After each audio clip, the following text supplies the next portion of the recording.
I had a very beautiful voice when I was a young woman. And I also had a patron who wanted me to become an opera singer. I actually had a conversation with myself. I said to myself, I can't really have a family, I can't have children if I have the daily discipline of being a singer. And my voice will fade. Therefore, I shall become an artist. And that was 15, 16 years old. But I was very old when I was young. I was not young until I was old.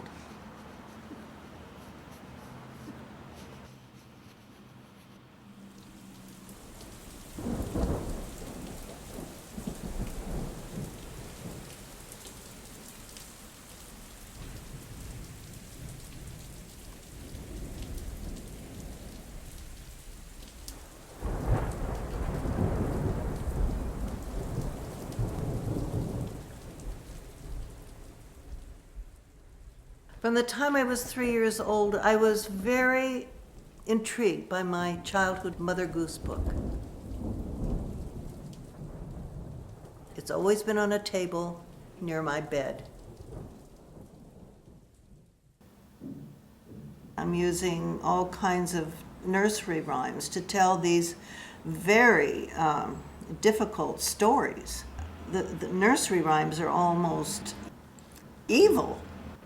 But even so, it has such a story to tell about life in every way.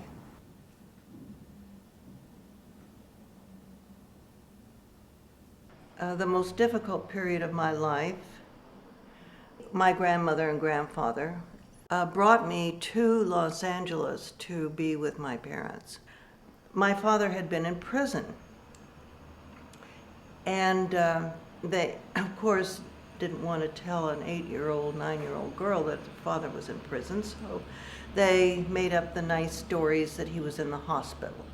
He had taken a 14-year-old girl across the state line and she became pregnant. Coming to California to meet my parents, it didn't take very long, maybe 2 or 3 weeks, to realize that there was something terribly the matter.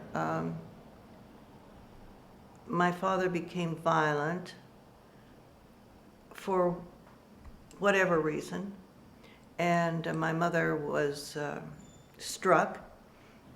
If I had been able to, I probably would have shot the man, or I would have done something, because I fought and I fought and I fought, and I fought him off.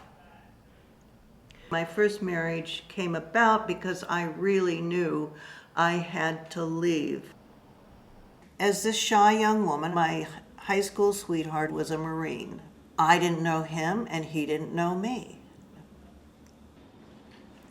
But it seemed like a very practical thing to do at that time, and when he came home after being in Iwo Jima, we got married, and we had nothing really in common. It was maybe a 5-year marriage with 2 little babies.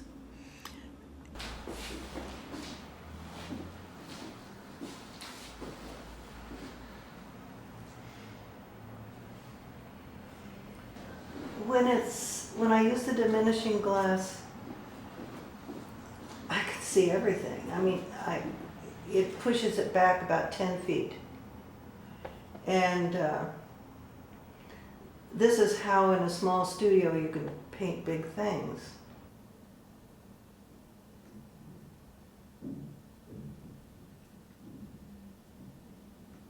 My second husband, John Badgley, rescued me from the what is this single mother going to do with 2 children pit.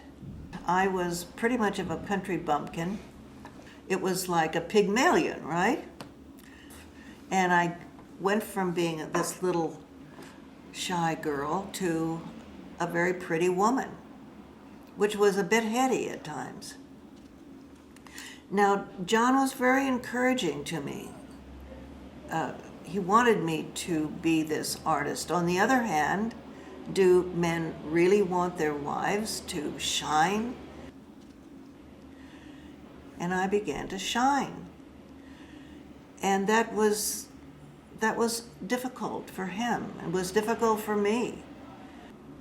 And I didn't like the paintings I was painting, and it began to be hollow. So, getting the divorce, a young Frenchman came to live with a friend of mine. He would come and do silkscreen printing. He brought a baguette, he fixed the coffee.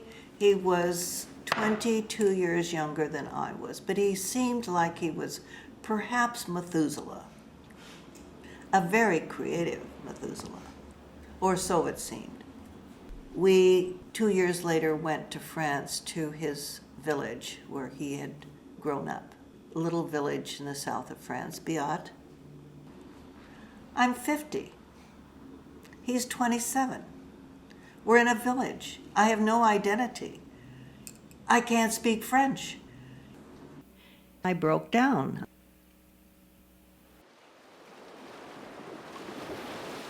I had no friends. I couldn't overcome that feeling of insecurity. I knew that I had to be able to pull myself up in some way.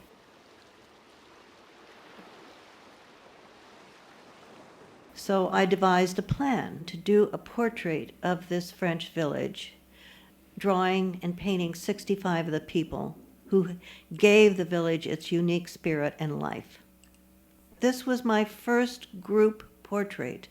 And the challenge of going into the French homes where no American is invited to go, and even the people in the village don't go, and to speak to them in their patois and begin to understand the depth of this small community.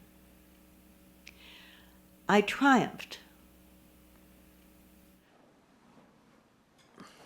Finding the shadow and the nose and the backlighting, and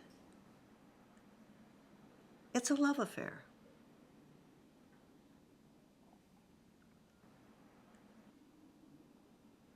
I was thinking yesterday, how long will it be that I can take my hand, my 82-year-old hand, and really draw?